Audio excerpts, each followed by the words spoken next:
Listo, licenciado, puede comenzar.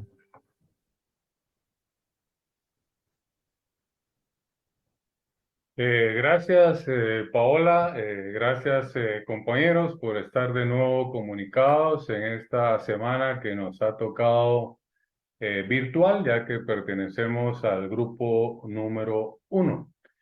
Vamos a darle seguimiento a la clase, a la última que se dio, que es en relación al juicio ordinario. Y como les dije en esa oportunidad, hay unas diapositivas que se han preparado especialmente para usted y para que yo pueda seguir un orden y no irme por las aristas. Voy a estar trabajando un promedio de 50 minutos de corrido, a manera que aprovechemos el tiempo y en la semana que sea presencial, si hay dudas, pues ahí nos manifestamos y poderlo aclarar en vivo y con todos los fundamentos y ejemplos que sean necesarios.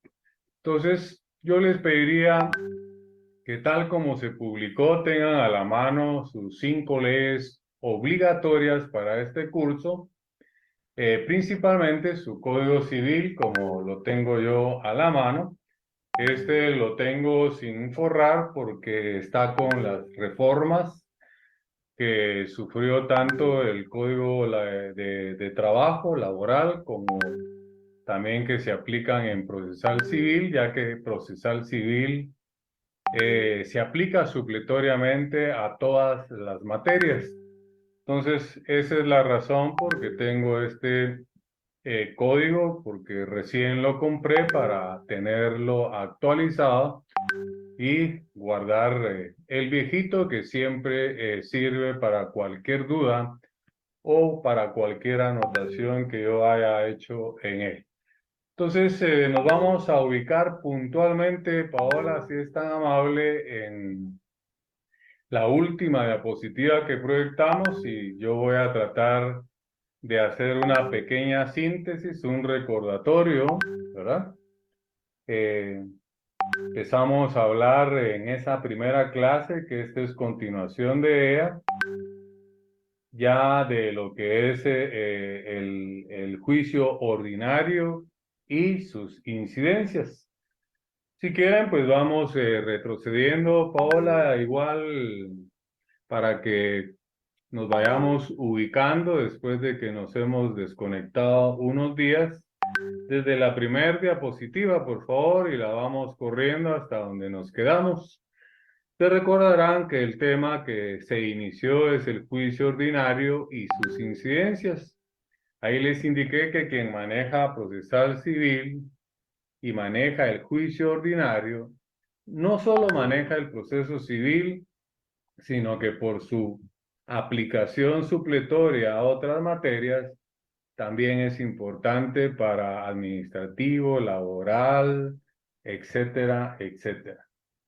Luego, si vemos, creo que les expliqué ya a través de un trencito, la siguiente diapositiva, eh, que el proceso es como el recorrido que hace un tren, ¿verdad? Que cada una de sus estaciones es como llegar a un fin y que ese fin es la sentencia, ¿verdad? Miremos si está eso en la siguiente diapositiva. Bueno, pero hablábamos, si se recordarán, que no podemos ir al privado a decirle al examinador que el proceso es como el tren. Es solo para que lo entendamos. Aquí tenemos una definición clara que el proceso es una serie de etapas ordenadas, concatenadas, que nos sirven para obtener un fin y ese fin se llama sentencia. La siguiente diapositiva creo que nos concluye que llegar al fin es como llegar a la sentencia y simulábamos, ¿verdad? Un viaje imaginario saliendo de la ciudad capital, 18 calle y Novena Avenida de la zona 1, donde está la estación central, que es la demanda, y que ese viaje lo íbamos a realizar al puerto de San José. Y cuando llegamos al puerto de San José, que es el fin, Esa es la sentencia. Veremos qué nos aparece. Sí, la sentencia vimos que es la única forma normal de ponerle fin al proceso. Recuerdo que ya hablamos de las clases de resoluciones, decretos, autos y sentencias. Vimos su fundamento legal en el artículo 141 de la Ley del Organismo Judicial. Y pues les hacía una interrogante. Miremos la siguiente diapositiva, a ver si nos aparece. Sí. ¿Han visto volar un tren? No, ¿verdad? Eso es anormal. eh, o no es normal, sino si eso sucediera, pues no dudo, ¿verdad? Que en el futuro, les dije, pueden existir trenes que vuelen. Ya vi en los anuncios, en las redes sociales, que en China ya para los Juegos Olímpicos van a poner en uso o a disposición taxis voladores, ¿verdad? Son muy similares a un dron, solo que pues mucho más grande, donde quepan personas. Entonces la tecnología ha avanzado tan rápidamente que pues no estaríamos lejos de que esta profecía mía en la cooperación, en la comparación de si han visto volar un tren, bueno, ya salió una película de ciencia ficción en Volver al Futuro 3, creo yo. Sale ahí un tren que vuela, ¿verdad? Entonces, pero hoy en día no hay trenes que vuelen. Entonces, si saliéramos al patio de nuestra casa y miráramos que pasa un tren volando, quizás hasta nos desmayamos del susto o lo grabamos, lo filmamos y lo circulamos en las redes sociales como se circula todo el día de hoy. Pero entonces, no hay trenes que vuelen, ¿verdad? Pero el símil que hacíamos, cuando digo símil es analogía, es usar la lógica jurídica comparando el tren con el proceso, ¿verdad? Que eso es lo que hacíamos eh, en la clase anterior para que usted fuera entendiendo más o menos cómo es un proceso, ¿verdad? Que hay una demanda, hay un emplazamiento, hay actitudes, se presentan excepciones, luego hay un periodo probatorio, eh, se pasa el periodo probatorio a la vista, hay un auto para mejor fallar y por último una sentencia. Entonces, miremos la próxima diapositiva porque en el proceso sí sucede, ¿verdad? En ese símil, en esa analogía que hicimos en la clase anterior, eh, que hemos simulado el proceso como el recorrido de un tren, en el proceso sí le salen alas al tren y explicamos en su momento las formas anormales de ponerle fin a un proceso, ¿verdad? Y pusimos algunos ejemplos como el pago, pusimos el desistimiento total, y que no tiene sentido que el proceso pase por todas las estaciones si en alguna de ellas el actor desistió o el demandado pagó. Entonces el juez se va directamente hasta la sentencia y le pone fin a ese proceso, solo que no en una forma normal, porque ya entendimos que la única forma normal de ponerle fin a un proceso se llama sentencia. ¿Y cuándo es que se dicta sentencia? Cuando se cumplieron todas las etapas del proceso. En las formas anormales, pues no se cumplen todas las etapas. Donde surge la forma anormal, el juez resuelve y dicta de una vez sentencia, pero no fue la sentencia lo que le puso fin al proceso, sino la forma anormal que surgió. Entonces, en eso, pues se nos fue una hora de clases en la clase anterior. Hoy hemos hecho una síntesis porque también hay que tener la capacidad de hacer síntesis, ¿verdad? No sé cuántos minutos me llevé, Paola, en esa síntesis de la clase anterior. Paola, 9 minutos. 9 minutos, ¿verdad? Imagínense, en 9 minutos resumirlo de 1 hora, pues esa capacidad hay que tener también para un examen final. Entonces, no sé si ahí es donde nos quedamos, Paola. Es en es en esta. En esta. Bueno, aquí tenemos ya para entrar a la clase del día de hoy y habiendo hecho una pequeña síntesis, porque es bueno recordar, si no recordamos se nos olvida y la mejor forma de recordar es repetir, repetir, repetir y repetir, ¿verdad? Así como lo hago yo, si alguien repite, soy yo, ¿verdad? Porque en la repetición, la necedad, la terquedad, está el conocimiento. Entonces aquí nos aparecen otros ejemplos, ¿verdad? El pago, ya vamos a ver cuando expliquemos el allanamiento, vamos a tener que explicar también la caducidad y la prescripción, porque aunque se parecen, pues no es lo mismo, ¿verdad? Vamos a tocar ese tema cuando hablemos de las excepciones en el proceso civil. La diapositiva que sigue es sumamente importante, ¿verdad? Por favor, Paola, si es tan amable.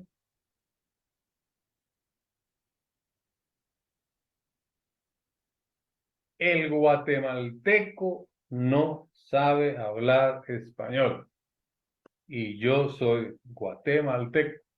Por lo tanto, yo tampoco sé hablar español. Si nos preguntaran qué idiomas habla, si usted no habla ninguno más, dígale, yo hablo un poco de español, ¿verdad? Porque confundimos las cosas y a veces una cosa que en Guatemala es, en otro país significa otra cosa, aún hablando español, también en ese otro país, ¿verdad? Quizá a usted le ha sucedido. Si se me viene a la mente, pues pondré algún ejemplo. Bueno, confundimos proceso con procedimiento, ¿verdad? Ya vimos que proceso es la serie de etapas ordenadas, concatenadas, que nos sirven para llegar a un fin. Y ese fin se llama sentencia. Y el procedimiento es la forma en que camina el tren, en que se desarrolla el proceso. Mejor con ejemplos jurídicos. Confundimos litis con pretensión. Litis es pleito, ¿verdad? Me deben 50,000 quetzales y no me quieren pagar, entonces demando, ¿verdad? Hay una litis. Y pretensión es lo que, valga la redundancia, pretendo mis 50,000 quetzales. Esa es la pretensión. Ahora, si viene la persona y me dice, mire, yo no quiero problemas, aquí están los 50,000, no hay litis. El problema se arregló de una forma voluntaria. Ya hemos visto desde teoría general del proceso en tercer semestre que también existe la jurisdicción voluntaria. Pero ya que hablo de jurisdicción, también confundimos la jurisdicción con la competencia. Llegará un momento en mi clase que voy a crear las diferencias, pero no me quiero entretener buscando ejemplos de que no sabemos hablar español.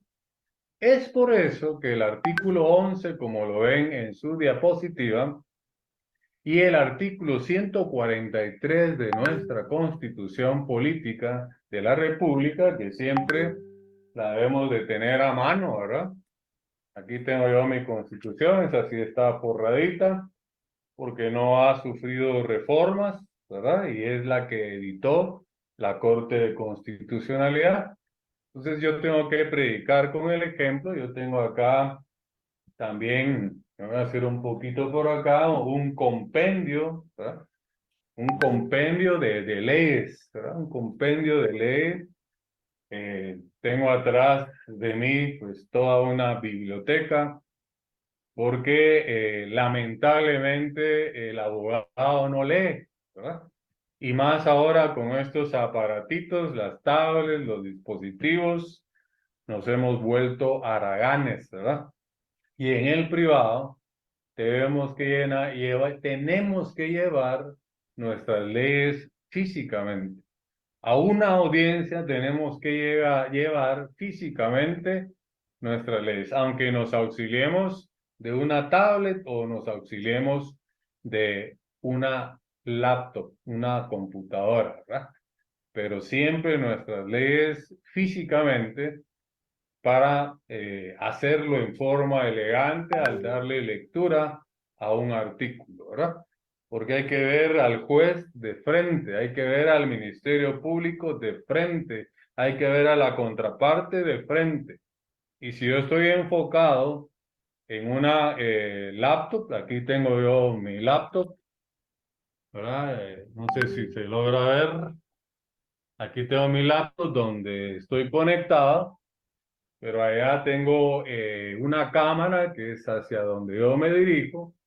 Esto solo me sirve para conectarme con ustedes en Zoom, quien nos da la apertura, la introducción para que podamos accesar a Zoom. Es Paola. Yo soy uno más para no estar pendiente y crearme distractores. Si alguien levantó la mano o no, ya dije que en estas clases solo yo voy a hablar, ya que tenemos el privilegio de clases presenciales donde usted me podrá plantear todas las dudas que quiera.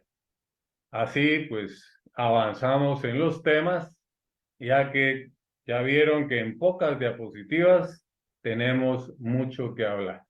Entonces, el 11 de la ley del organismo judicial nos dice claramente, ¿verdad?, que el idioma de la ley es el español.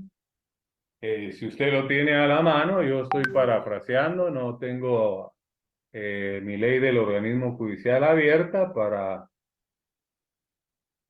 obligar a mi cerebro a recordar, ¿verdad? No tengo nada acá. Dice el 11 de la ley del organismo judicial, el idioma de la ley es el español y deberá entenderse conforme el diccionario de la Real Academia de la Lengua Española. Entonces, hay que ser obedientes, ¿verdad? Para ser abogado debemos de tener un diccionario de la Real Academia de la Lengua Española. Y físicamente también, aunque ahora es tan fácil, ¿verdad? Accesar y ver un diccionario, cualquier tipo de diccionario, hasta un jurídico, pero el 11 de la ley del organismo judicial no nos dice Cabanelas, Osorio. Si yo hago un diccionario, ese tampoco sirve. El que nos sirve es el diccionario de la Real Academia de la Lengua Española. Y así lo dice también el artículo 143 de la Constitución. Si tiene duda, busquémoslo, ¿verdad? Para que vayamos teniendo la habilidad de ir manejando nuestras leyes. Dice el 143, lo encontré. Mire cómo tengo yo mi constitución con pestañitas, subrayado. Ahí en el 143 tengo que poner ver, ¿verdad? 11 de la ley del organismo judicial. Allá en el 11 de la ley del organismo judicial tengo que poner ver 143 de la Constitución, porque ya he dicho en clase que en un examen privado son 25 aspectos los que se evalúan. Una de ellos es la presentación, ¿verdad? Aunque suene en broma, pero yo ahorita para dar mi clase estoy recién bañado, ¿verdad? Me peiné, ¿verdad? Por el calor que hace, pues no me puse traje, me doy esa libertad de poder estar en una playera blanca que es fresca y así poder desenvolverme mejor. Estoy sentado. cuando estoy en clase se han dado cuenta que es imposible, ¿verdad? Con tanto estudiante, poderme sentar en la cátedra y desde ahí dar mi clase. Pero todo tiene solución. Le hemos encontrado fórmulas para poder dar nuestras clases presenciales con la gran cantidad de alumnos que tenemos o tengo, ¿verdad? En mis secciones. Las 2 de la tarde, que es Derecho Administrativo, y las 2 de la noche, que es Procesal Civil 1 y 2. Ahorita estamos en Procesal Civil 1. Dice así, si me llevan la lectura fácil. Dice, artículo 143 de la Constitución Política de la República de Guatemala, idioma oficial.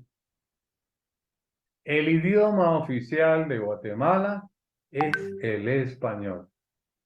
Luego nos habla de las lenguas vernáculas, ¿verdad? Que ahora suena más bonito decir las lenguas mayas, ¿verdad? Pero la Constitución dice lenguas vernáculas.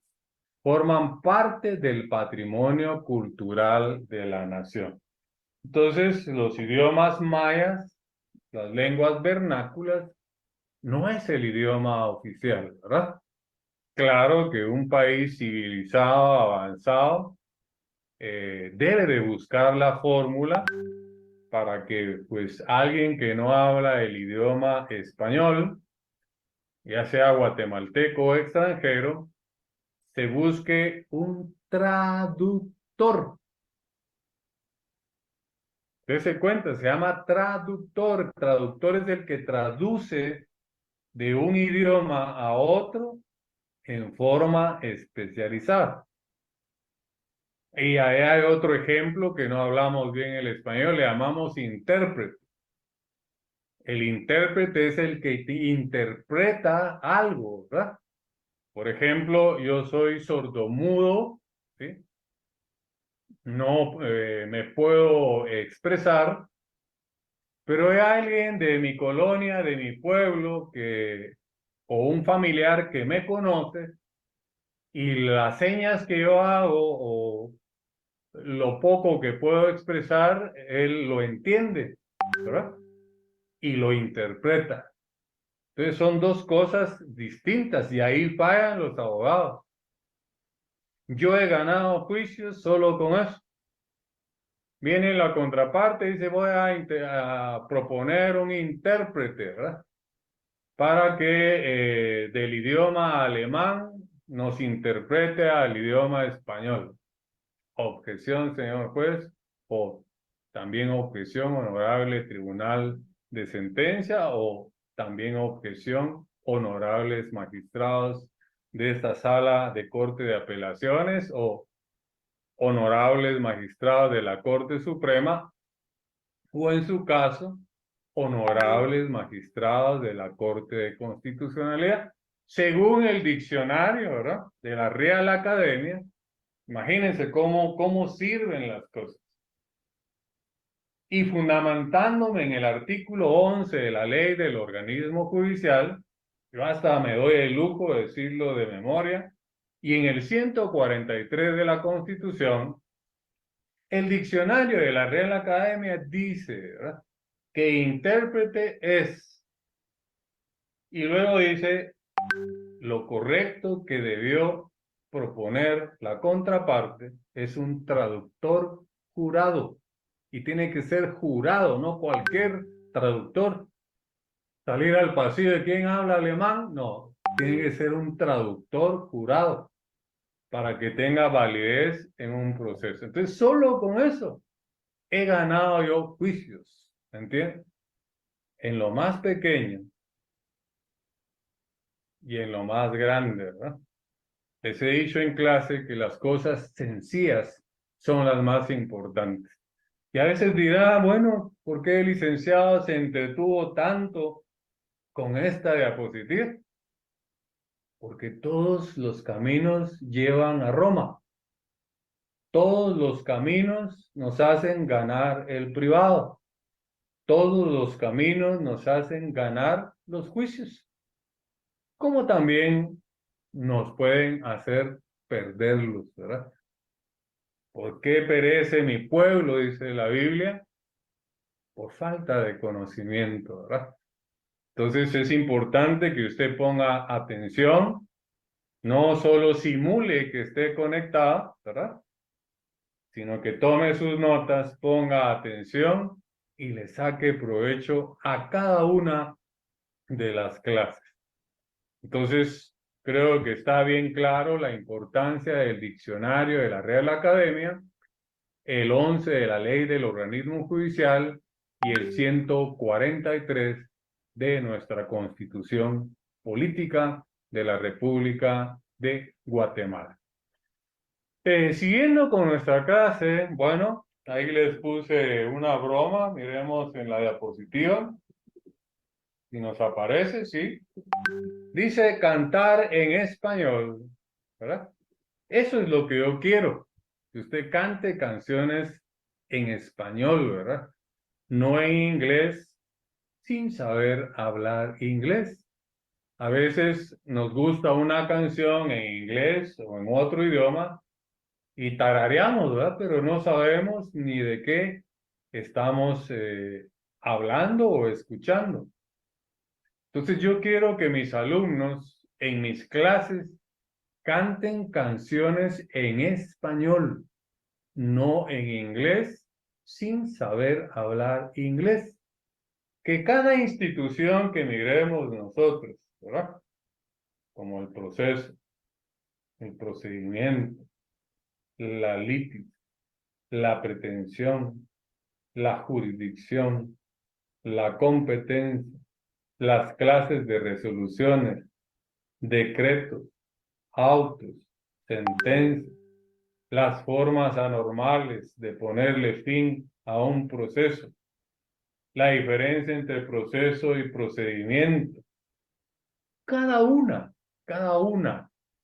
de la que el tiempo, valga la redundancia, nos dé tiempo en procesal civil 1 y procesal civil 2, usted lo salga recitando, ¿verdad?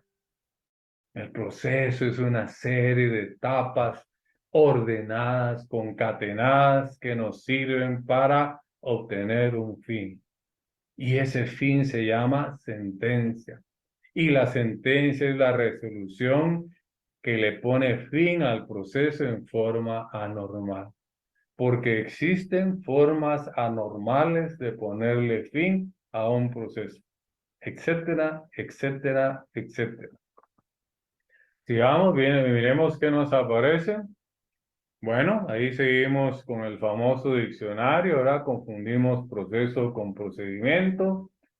Sabemos que proceso es el todo, procedimiento es la forma, ¿verdad? En que camina el tren. Hablemos ahora de una figura importante que también nos habla la teoría general del proceso. Siguiente diapositiva. Hemos creado, y si no lo anotó, anótelo, porque lo tuvo que haber aprendido en tercer semestre, pero yo se lo voy a recordar, y esta es la definición que uso yo en mi libro de teoría general del proceso. Anote. La teoría general del proceso es la ciencia. La teoría general del proceso es la ciencia que estudia el proceso. Vamos a hacer un paréntesis, ¿verdad? La teoría general del proceso es la ciencia que estudia el proceso. No he concluido. Hagamos un paréntesis y escuche.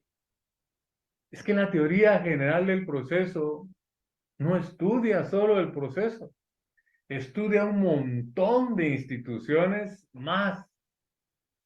Por eso es que cuando creamos la figura de un buen abogado, dijimos en clase que los cimientos de ese buen abogado es la teoría general del proceso. En su bibliografía no debe de faltar un libro de teoría general del proceso. ¿Cuál? cualquiera, si usted quiere tener buenos cimientos para ser un buen abogado. Y hablábamos que hay 4 pilares: la Constitución Política de la República de Guatemala, la Ley de Amparo, Exhibición Personal y Constitucionalidad de las leyes, la Ley del Organismo Judicial y la interpretación de la ley. Si quiere, mire en su ley del organismo judicial, la interpretación de la ley está regulada en el artículo 10 de la ley del organismo judicial. Importantísimo. Todos los artículos son importantes de toda ley, pero si hablamos de la ley del organismo judicial, imagínense, lea el 9, la primacía de la ley. Lea el 10, la interpretación de la ley. Ya vimos el 11, el idioma de la ley. ¿Verdad? Eso es como de parvulitos de derecho. Por eso es que está en el pensum de estudios en tercer semestre. Cuando usted empieza a estudiar la carrera de derechos y obligaciones, ¿verdad? Porque ya entendimos que no estamos estudiando derecho. Cuando nos preguntan, ¿y qué estás estudiando? Derecho. Yo le digo, ¿cómo uno chon? ¿Y las obligaciones? Nosotros somos sujetos de derechos y obligaciones. Y hay 2 clases de personas. Nos han enseñado a la persona jurídica. Fatal, ¿verdad? Fatal. Ese que nos enseñó esto no sabe hablar español. Porque solo hay 2 clases de personas. Persona individual y persona colectiva, que son las empresas, las entidades, las sociedades, etc. Ambas, tanto la individual como yo, como usted, como las colectivas, como una empresa, somos sujetos de derechos y obligaciones. Somos personas jurídicas, ambas. Entonces, aquel que le enseñó, ¿verdad?, que las 2 clases de personas son individual y jurídica, fatal, ¿verdad? Entonces, hoy que le quede claro, y eso es de Derecho Civil 1, cuando empezamos a ver la capacidad, la personalidad, la persona, las clases de persona, imagínense. Y estamos en 4º año de la carrera, 7º semestre, cuasi abogados, a las puertas de ser abogado. Y confundir proceso con procedimiento, litis con pretensión, jurisdicción con competencia, no saber las clases de persona, individual y colectiva. Y ambas somos personas jurídicas porque somos sujetos de derechos y obligaciones. Cierro paréntesis, ¿verdad? Porque estamos creando la definición que yo manejo en mi libro de Teoría General del Proceso. Repito, la teoría general del proceso es la ciencia que estudia el proceso, pero también estudia la acción, la excepción, la jurisdicción, la competencia, las actitudes de las partes y toda la actividad jurisdiccional del Estado. Si alguien se quedó atrás o creyó que no era importante, va el reprise, ¿verdad? La teoría general del proceso es la ciencia que estudia el proceso, la acción, la excepción, la jurisdicción, la competencia, las actitudes de las partes y toda la actividad jurisdiccional del Estado. Ponga ahí en una sola palabra, en una sola palabra. La teoría general del proceso lo estudia todo, ¿verdad? En una sola palabra, la teoría general del proceso lo estudia todo. Pero no va a llegar a usted al privado y le preguntan qué estudia de la teoría general del proceso. Todo, no. Usted dice que es una ciencia que estudia el proceso y explica todo lo que usted sabe del proceso. La acción, que es lo que está proyectado en la diapositiva, que lo vamos a explicar. La excepción, ¿verdad? Que también lo vamos a explicar en clase. La jurisdicción, que también lo vamos a explicar. La competencia, que también lo vamos a explicar. Las actitudes de las partes, que también lo vamos a explicar.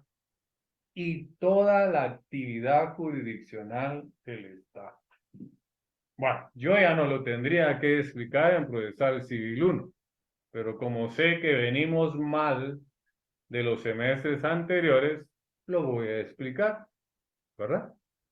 Yo tendría que entrar ya a lo práctico, como lo hemos estado haciendo ya en clase, aprendiendo a hacer un primer escrito, ¿verdad?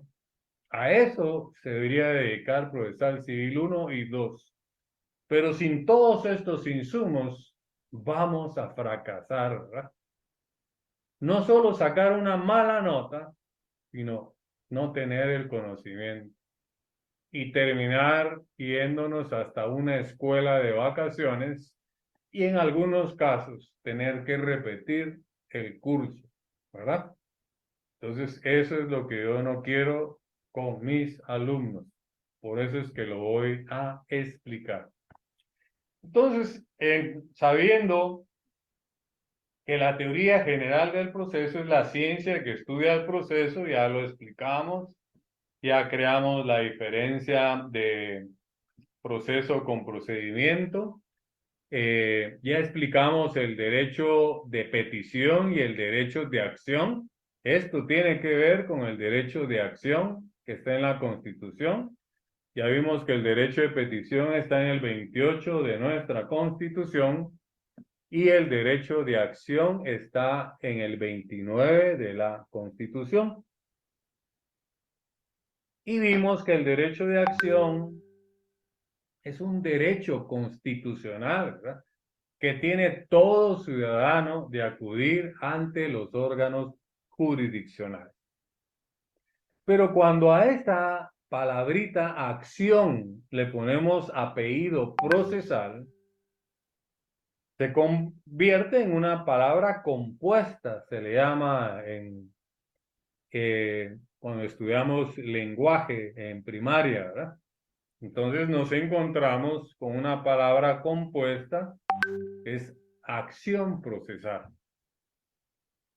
No confunda, ¿verdad? El derecho de acción es el derecho constitucional que tiene toda persona, todo ciudadano, de acudir ante un órgano jurisdiccional. Punto y final. Pero le ponemos apellido procesal, acción procesal, pues cambia la cosa. Se convierte, como dice la diapositiva, porque acción quiere decir movimiento, es un verbo. Acción es el arranque, como lo hemos comparado con el tren. Y esa acción procesal se manifiesta con la demanda, ¿verdad? Así es como arranca el tren. Con la demanda se manifiesta la acción procesal y empieza a caminar el tren, ¿verdad? Si le ponemos apellido a la acción, es acción procesal, ¿verdad? Pregunta de examen técnico profesional. Haberlo aprendido en teoría general del proceso en tercer semestre, pero su catedrático, que soy yo ahora, digamos, no le está recordando, no le está refrescando, porque estoy seguro,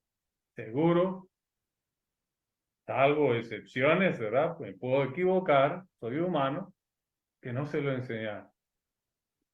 o no le dijeron la importancia que tenía la teoría general del proceso. Yo sí les he dicho. Hasta les creé la estructura de un buen abogado. Y es más, también les he dicho la importancia que tiene procesal civil. Y es más, les he dicho que es el curso más importante. Y es más, les he dicho que tengo el honor de darlo, ¿verdad? He dado también teoría general del proceso, ¿verdad? He dado derecho constitucional. En la jornada vespertina doy derecho administrativo 1 y 2, y en la nocturna procesal civil 1 y procesal civil 2, en séptimo y octavo semestre. Entonces, me atrevo a decir, ojalá que no sea para la mayoría, que se los estoy enseñando, se los estoy explicando. Si ya lo sabe, pero quizá lo metió al baúl del olvido, ¿verdad? Porque hasta eso confundimos, decimos el baúl del recuerdo. El baúl del recuerdo es cuando lo tengo acá y en la punta de la lengua. El otro es el baúl del olvido, se me olvidó, ¿verdad? Solo lo estudié, lo aprendí para ganar un parcial, un final, pero al final no sé nada, ¿verdad? Se me olvidó al tercer día, ya se me olvidó. Para que no se olvide hay que repetir, repetir, repetir, ¿verdad? El derecho de acción es un derecho constitucional, ¿verdad? Que tenemos todos los ciudadanos, las personas, ¿verdad? Tanto las individuales como las colectivas, de acudir ante un órgano jurisdiccional. Ya cuando hablamos de la acción procesal, entonces es poner en movimiento un órgano jurisdiccional. En materia civil, se manifiesta esa acción procesal con una demanda, igual en laboral, igual en administrativo. En materia penal, ¿no?, con los actos introductorios, denuncia, querella, prevención policial o el conocimiento de oficio. Mire la importancia que tiene la teoría general del proceso. En una sola palabra lo estudia todo y para todas las materias. Ahorita lo estamos enfocando desde un punto de vista procesal civil. Pero también le sirve la teoría general del proceso para procesal penal, procesal civil, procesal administrativo, procesal constitucional, etcétera, etcétera, etcétera y etcétera, ¿verdad? Entonces quiero que quede claro qué es la acción procesal. En materia civil se manifiesta a través de una demanda. Miremos qué nos aparece. Bueno, otro aspecto que estudia la teoría general del proceso. Recordemos, y como dicen los mexicanos, ¿verdad? Cheque ahí, ¿verdad? Nosotros decimos chequeemos ahí, ellos dicen cheque ahí, ¿verdad? Cheque ahí. En sus notas, recordemos, la teoría general del proceso es la ciencia que estudia el proceso, la acción, las excepciones, esas las voy a dejar en un paréntesis cuando continuemos o empiece a explicar el juicio ordinario, ¿verdad? Para que aprovechemos ese espacio y no caigamos en aquella canción de Ricardo Arjona que dice no redundar, ¿verdad? Entonces, estratégicamente voy a dejar en paréntesis las excepciones, ¿verdad? Y voy a hablar de otro aspecto que estudia también la jurisdicción. Y aquí nos aparece en la diapositiva. Pero estábamos en recordar que estudia la teoría general del proceso. Estudia el proceso, es la ciencia que estudia el proceso, Estudia la acción, la excepción que está entre paréntesis, la jurisdicción, que es lo que vamos a ver ahorita, la competencia, que veremos más adelante, las actitudes del demandado, que lo miraremos dentro del juicio ordinario, todo lo que es relativo a la prueba, que es sumamente importante. Vamos a ver la vista en un juicio, que es una vista, que es un auto para mejor fallar, y la sentencia, que ya tenemos, pues, de alguna manera, una idea de qué es, ¿verdad? Pero imagínense, solo en la última parte, repitamos, teoría general del proceso es la ciencia que estudia el proceso, la acción, la excepción, la jurisdicción, la competencia, las actitudes de las partes y toda la actividad jurisdiccional del Estado. Quedémonos en esa parte. Ahí entra el Ministerio Público, ley orgánica del Ministerio Público, hay que leerla, la leemos en administrativo, la defensa pública, estudia la Procuraduría General de la Nación, estudia la Inspección de Trabajo, pues estudia toda la actividad jurisdiccional del Estado, ¿verdad? Tiene que ver el sistema penitenciario, tiene que ver con todos los tribunales, ¿verdad? Desde los jueces de paz, primera instancia, los tribunales de sentencia, las cortes de apelaciones, la Corte Suprema, la Corte de Constitucionalidad, toda la actividad jurisdiccional del Estado. ¿Qué les dije? Que la teoría del Estado estudia en una sola palabra. Todo. Todo. Es la importancia de la teoría general del proceso. Es la base, los cimientos de un buen abogado. Entonces miremos que la jurisdicción es la potestad que tiene el Estado de Guatemala. Nos han enseñado, y si le enseñaron así está mal. Escuchen, a mí me enseñaron mal, después lo entendí. Dice que me enseñaron que la jurisdicción es la potestad que tienen los tribunales de administrar justicia. Mentira, ¿verdad? Es el Estado de Guatemala a través de los tribunales, ¿verdad? Recuérdense que el Estado es uno. Nuestra Constitución nos habla de 3 organismos de Estado: el Ejecutivo, el Legislativo y el Judicial. Pero encima de esos 3 organismos está el Estado. A través del Ejecutivo cumple su función pública administrativa. A través del Legislativo, el Estado, ¿verdad?, cumple su función pública de legislar, y a través del organismo judicial, tribunales, el Estado cumple su objetivo o su finalidad, como usted le quiera llamar, de juzgar, ¿verdad? Y eso es la jurisdicción, la potestad que tiene el Estado de administrar justicia a través de los órganos jurisdiccionales, a través de los tribunales.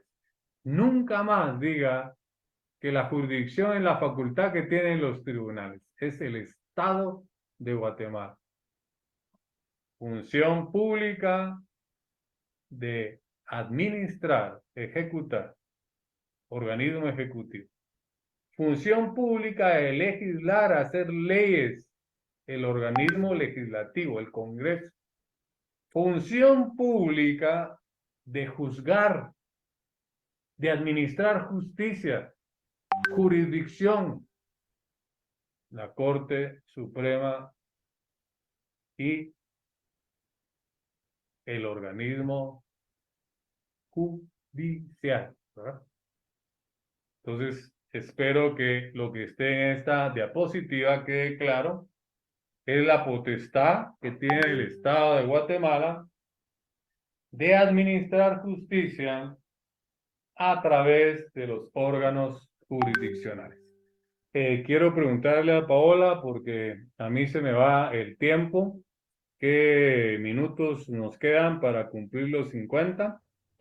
Ya son los 50 minutos, licenciado. Ya son los 50. Bueno, entonces vamos a cerrar con esa misma diapositiva. De ahí nos quedamos, Paola, a anotar para nuestra próxima clase. Y el fundamento legal de la jurisdicción en la Constitución lo tenemos en el artículo 203 de la Constitución Política de la República de Guatemala. Y sí me gustaría que, pues, si se les anunció, ¿verdad?, tener sus 5 leyes, por lo menos un par de artículos para que usted diga, para eso nos pidió el IC, ¿verdad? Nuestras leyes.